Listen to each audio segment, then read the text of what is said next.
Okay, so today's song is called The Albino Rhino. It's a song about a car. It's a song about a car that my stepdad built. It was this, probably, I think it's like a 1975 Buick.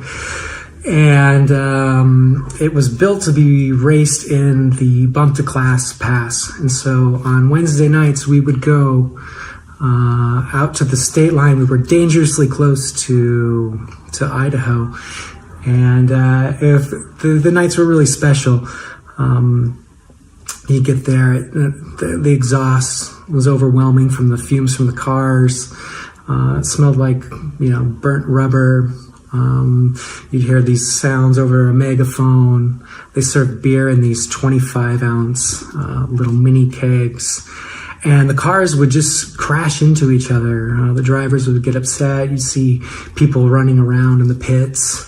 And it was always with this kind of like beautiful backdrop of sunset there at the State Line Speedway. So that was kind of the background. So I started writing this song kind of not really meaning to. Just kind of popped out with this little ostinato, which is the mediocre composer's secret weapon.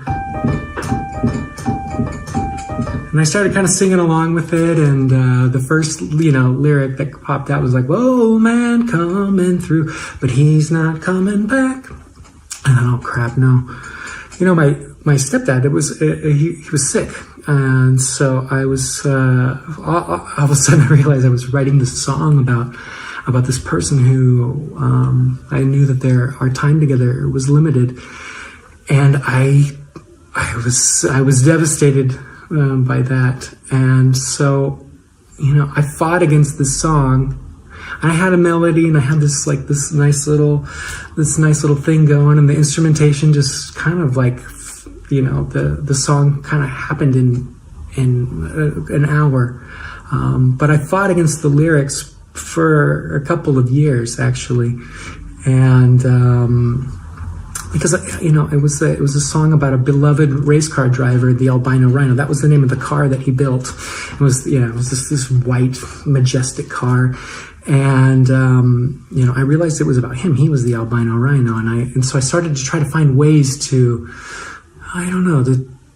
to praise or to celebrate the life of this person, but I also felt like I was saying goodbye, and I was saying goodbye before it was time to say goodbye, so I didn't know exactly how to manage that, and I fought against it. But I came up with some lyrics that I thought were really nice. Shaking up the champagne, champ is on the podium, or, you earn your victory laps. So I finished the song. I actually finished recording the vocals for the song when he was in the hospital with COVID. And I kind of just abandoned the last few phrases. I came up with something in the bridge that was like, "Hey Ma, won't you look outside? I've got something special for you." And there's these new shades of blue. And I so I had finished the demo of the song beforehand. And I knew that maybe that our time together was coming to an end. I don't know, some sort of instinct. So I rushed to finish it, and I wanted to show it to him.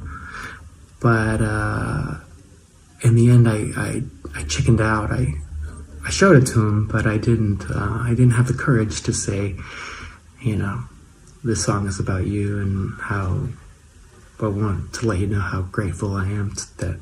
I knew he would have been like, "Hey, wait a sec, I'm not dead."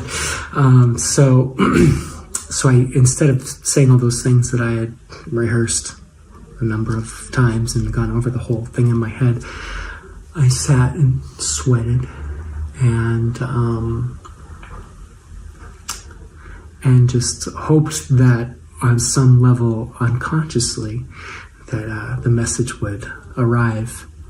Later on, when I finished it, he never actually got to hear the finished track. But so I wanted to take this opportunity to say, hey, this song is for you.